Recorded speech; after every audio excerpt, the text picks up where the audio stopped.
वळूयात पुढच्या बातमीकडे। ठाकरेंच्या शिवसेनेकडून वरळीमध्ये निष्ठावंतांच्या मेळाव्याचं आयोजन करण्यात आलंय। अहिरांनी शिंदेंच्या सेनेमध्ये प्रवेश केल्यानंतर ठाकरेंच्या शिवसेनेचा हा मेळावा।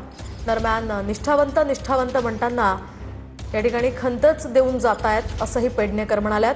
ठाकरेंसोबत येताना सचिन अहिर गद्दारी करूनच आले होते असंही सुनील शिंदे म्हणाले।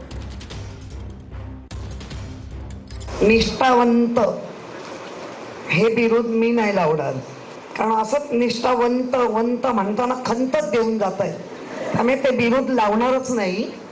पण ज्या व्यक्तीला मी शाखेत पूर्ण झाडू मारून चकचकीत करणारी व्यक्ती, ज्याने ते दिवस पाहिले, ते सुनील शिंदे आज आमच्या बरोबर आहे।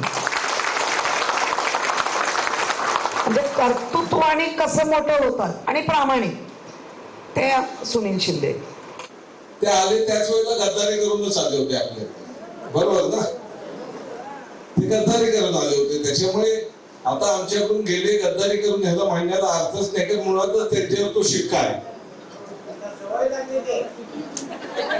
आता बघा, चिंता मला पण होती की 1.5 वर्षाचे माझं पद गेल्यावर मी काय करू।